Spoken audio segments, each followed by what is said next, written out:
Cuando son ahora mismo las 6 y 8 minutos de la tarde, damos la bienvenida a nuestro compañero Abel con el espacio Un poco de Derecho de Marín y Mateo, abogados. Muy buenas tardes, Abel, ¿cómo estás? Hola, buenas tardes, José. Encantado de estar con vosotros. Muy bien, igualmente. Hoy tenemos un tema muy interesante que no es otro que la condición resolutoria. Si te parece, para entrar un poquito en antecedentes, ¿nos podrías explicar brevemente en qué consiste esto? ¿Qué significa? Bueno, una condición resolutoria es una garantía de cobro para los casos en los que se vende un inmueble con el pago aplazado. Es decir, una persona pues llega a un acuerdo para vender su casa por 100.000 euros, dice pues te doy 50.000 ahora, cuando me entregan las llaves, el comprador entra en la casa y te pago 1.000 euros cada mes durante 50 meses. La condición resolutoria es un mecanismo, es una figura jurídica que protege al vendedor para el caso en el que ese comprador no le pague una o algunas o ciertas cantidades que tiene aplazadas. Y usando esto precisamente último que nos has explicado, ¿qué pasa cuando en una compra-venta de inmueble a plazos se impaga uno o varios plazos? Pues mira, si no se pacta expresamente, por eso vamos a hablar de la condición resolutoria expresa, si no se pacta expresamente, pues pasa que si el comprador deja de pagar una cuota, dos o tres, pues debe esas cuotas, punto y se ha acabado, ¿de acuerdo? Y salvo que se pacte en el contrato de compraventa o en la escritura pública expresamente que en el caso de impago se resuelve el contrato. ¿Qué significa en derecho resolver o condición resolutoria? Resolutoria sería como anulatoria, que se anula el contrato. Quiero decir, si en el ejemplo ese que hemos puesto se entregan 50.000, después 1.000 euros al mes durante 50 meses, pasan 10 meses, el comprador paga todos los meses sus 1.000 euros y en el mes que hace 13, 14 y 15 deja de pagar, ¿qué pasa ahí? Si no lo hemos pactado expresamente, pues que deberá 1.000, 2.000, 3.000, la cantidad que sea acumulativamente. Salvo si hemos pactado que en el caso que incumpla los plazos, el contrato se romperá. Voy a hablar tú sabes que me gusta hablar en palabras para que me entienda todo el mundo. El contrato se resolverá, se romperá, se anulará y deberá devolver la vivienda al vendedor. Ostras, eso es bastante radical, ¿verdad? Sí. Pues eso es lo que ocurre. Si no se pacta expresamente que se resuelve el contrato mediante una condición resolutoria, pues será simplemente pues que me adeudo unas cantidades. Si se pacta expresamente, el piso del inmueble revierte en ese vendedor que no ha recibido totalmente su precio. Y hablando de precios, Abel, ¿cómo se garantiza el cobro? Pues la mejor forma de garantizar que la condición resolutoria sea efectiva es mediante su inscripción en el registro de la propiedad.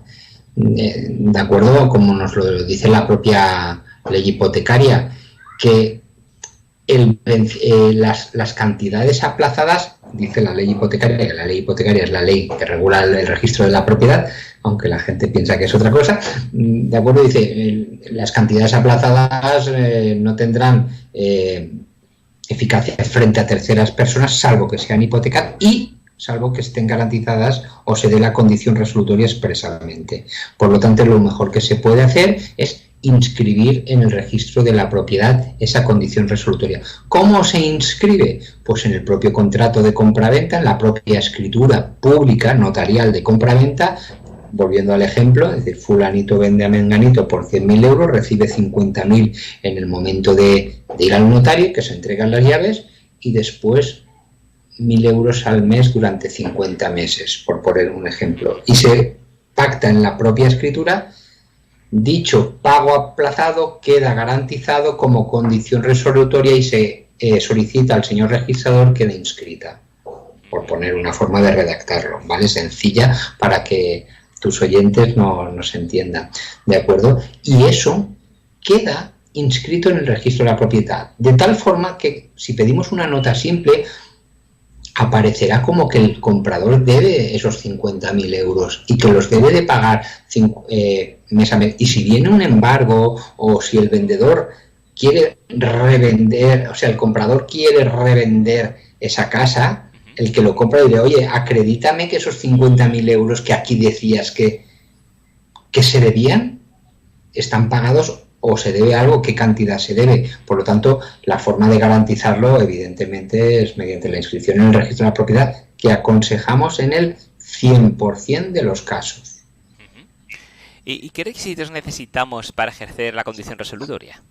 Pues mira, los requisitos son los pactados. El más importante realmente es que una vez haya producido el impago, se requiera al que debe de pagar, al comprador en este caso, pues que pague. ¿Por qué? Me parece una tontería, ¿no? Pero que se requiera o bien judicialmente o bien mediante acta notarial. Porque volvamos al ejemplo que hemos puesto desde el principio. Si ese comprador que paga los 50.000 y va pagando 1.000 al mes, llega a 10 meses y al mes que hace 11 no paga, puede ser por que haya voluntad de no pagar, de impagar, o puede ser por 1000 cosas. Puede ser porque haya fallecido, puede haber fallecido, ¿verdad? Entonces sus herederos deberán de conocer ese contrato y seguir pagando. Un simple retraso puede ser porque la cuenta bancaria haya cambiado, porque los bancos hoy en día tienen ese vicio de fusionarse entre ellos y adquirirse y comprarse, y hay un lío a veces de cuentas bancarias. Puede ser por un simple retraso, oye, por 1000 cosas, una enfermedad, una baja, un descuido, ¿de acuerdo? Entonces, no simplemente el dejar de pagar un mes, pues ya es causa de resolución. Detrás debe de haber un poquito voluntad manifiesta de no querer pagar. Un descuido es un descuido, un retraso es un retraso, ¿vale? Claro. Por eso es importante, ¿no?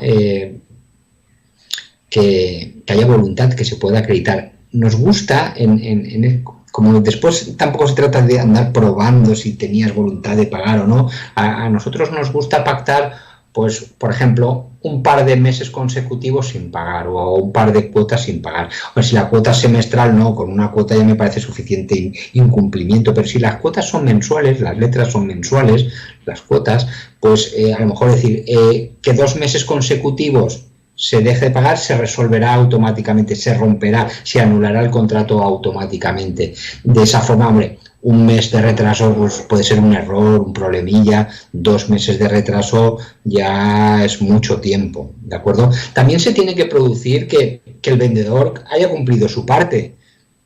Claro, porque el comprador a lo mejor no paga porque el vendedor ha incumplido su parte. Y la gente se preguntará, bueno, pero si el vendedor lo único que tenía que hacer era entregar las llaves y ya las entregó, solo ya ha cumplido todo lo que tenía que cumplir, ¿no? Le queda simplemente cobrar su precio. El vendedor ya ha cumplido.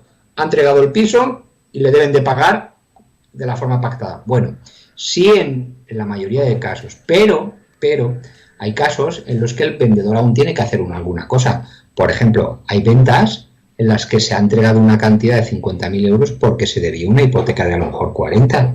Y a lo mejor la obligación del vendedor era, con esos 50.000 que recibía al principio de la compra-venta, coger y pagar al banco y cancelar. A lo mejor no lo ha hecho. O a lo mejor tenía algún embargo con la Seguridad Social, Hacienda o cualquier otro que con el dinero que recibía inicialmente debía de cancelar ese embargo. A lo mejor no lo ha hecho y el comprador, antes de seguir pagando esos 1.000 euros al mes, dice, un momento, no estás cumpliendo tus obligaciones, ¿de acuerdo? O a lo mejor tenía una servidumbre que cancelar, porque estábamos hablando de una finca rústica que tendría alguna servidumbre de lo que sea, no puede ser de vistas, de paso, es decir, no suele ser el caso porque realmente las compraventas, el vendedor con entregar la propiedad ya ha cumplido casi todo lo que tiene que cumplir, pero sí que hay algunos supuestos en los que el vendedor aún tiene alguna obligación. Por resumir, ¿cuáles son los requisitos?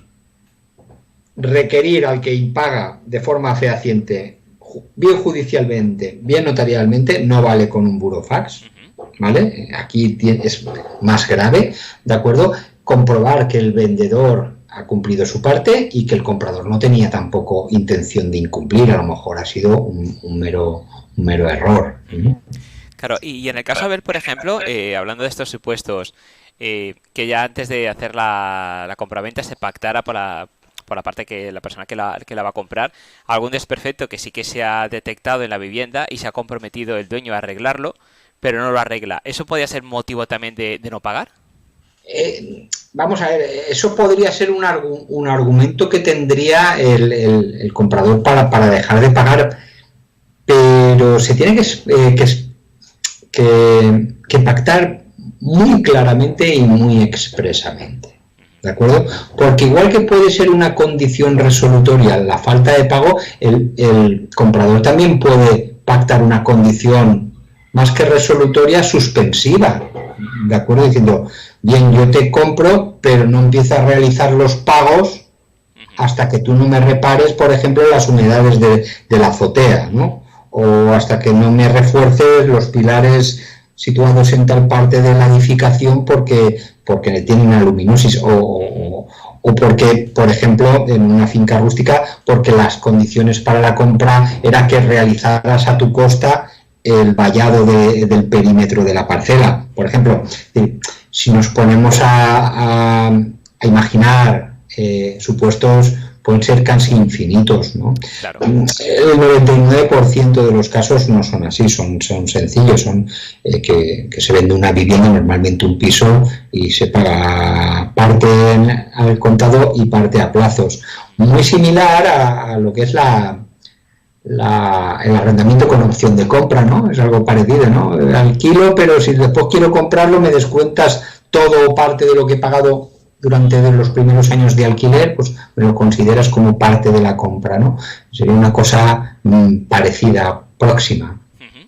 ¿Y qué ocurre cuando una vez se ha anulado el contrato? ¿Qué pasa ahí? Importantísimo aclarar este punto, porque claro, este tipo de compraventas es el que se suele dar en la venta de la nuda propiedad con reserva del usufructo vitalicio, que en otras ocasiones hemos hablado en este programa. Yo conozco casos también de operaciones de compraventa de viviendas normales en las que, bueno, dice, te doy casi todo el precio, lo que me queda te lo voy dando, pues no sé, el 30% te lo voy dando mes a mes, o como tengo previsto vender otra propiedad, en cuanto a la venta te lo pago, nos ponemos que te debo la cantidad que me queda para dentro de 2 años. Esto es menos inusual de lo que nos parece, decir, que se hace. Y así, pues no tengo que pedir el préstamo al banco vale, pues la gente llega a esos acuerdos y son lícitos, ¿vale? Bueno, ahí sí se impaga, pues recuperar la propiedad, el que vendió recupera la propiedad y el otro tiene que devolver todo el dinero que cobró. Claro.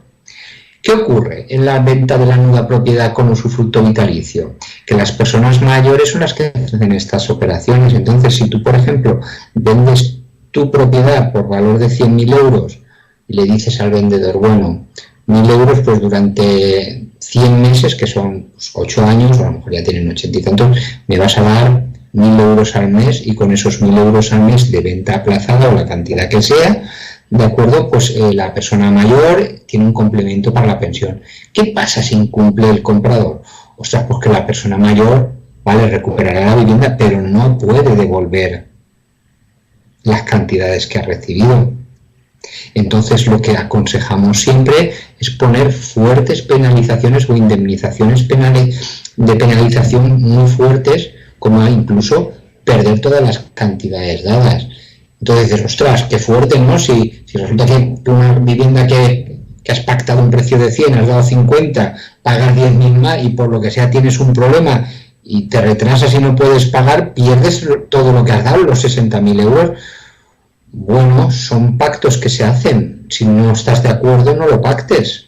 Nadie obliga a nadie, pero el vendedor también tiene que cobrar su precio. Y si su precio lo ha destinado, el que ha recibido ya, para sus propios cuidados y su propio sustento diario, evidentemente no podrá devolverte el dinero, ¿de acuerdo? Por eso se pacta, pues muchas veces pues se perderá la totalidad, o se perderá el 50% de las cantidades dadas, o bueno, 1000 fórmulas. Al final son tratos que requieren un abogado especializado que mire todos los flecos que pueda haber y todas las circunstancias que se pueden dar.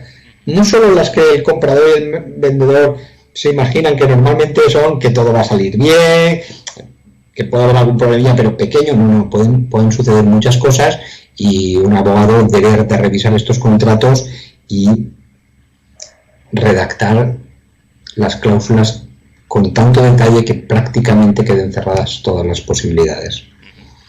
¿Y cómo se garantiza plenamente, Abel? Se garantiza plenamente. A mí me gustaría decir una cosa, primero entendiendo bien las cosas que se firman, ¿de acuerdo? Porque cuando se entienden bien, uno si le cabe una posibilidad de no poder cumplir, pues acaba no firmándola, ¿vale? Entonces ya nos evitamos, y como hemos dicho anteriormente, pues esencial, vital, 100% aconsejable la inscripción en el registro de la propiedad de la condición resolutoria expresa, ¿vale? Para que en caso de impago, con un acta notarial, es decir, el propio notario se presenta en casa del comprador, aunque podría ser la misma vivienda, ¿de acuerdo? U otro domicilio que se haya habilitado para notificaciones, y simplemente con levantar acta, oiga, usted lleva 2 meses sin pagar el pago aplazado, el contrato se considera resuelto. Una vez hecho este requerimiento, ya el comprador ya no puede decir, oye, espérate, pago los 3.000 que te debía y aquí no ha pasado nada. No. Una vez hecho el requerimiento judicial o notarial, el contrato se considera resuelto. No cabe posibilidad, como por ejemplo en los alquileres, ¿no? El inquilino que unos meses retrasados, si no le han hecho el requerimiento, puede ponerse al día, enervar la demanda. En este caso no es posible. Pues a la vista está que, como bien has comentado, Abel, quedan o pueden haber muchos flecos, muchos supuestos, y lo mejor, como has indicado también muy bien, es acudir a expertos para que nos asesoren debidamente. Y en ese caso, Marín y Mateo Abogados lo sois. ¿Cómo pueden contactar con vosotros, Abel? Pues bueno, tú sabes que a mí como más me gusta y es más fácil es buscando nuestra página web, que es marinimateo.com o marinimateoabogados.es, o escribir en Google Marín y Mateo Abogado y enseguida aparecemos, y ahí pues constan nuestros teléfonos, las direcciones de nuestras oficinas en Valencia, fundamentalmente Madrid y Barcelona, y ahí está el formulario de consulta, que también nos pueden preguntar por el formulario de consulta. Estupendo, pues muchísimas gracias, Abel, un placer como siempre. Nos vemos y escuchamos en el siguiente programa. Muy buenas tardes y encantado. Buenas tardes.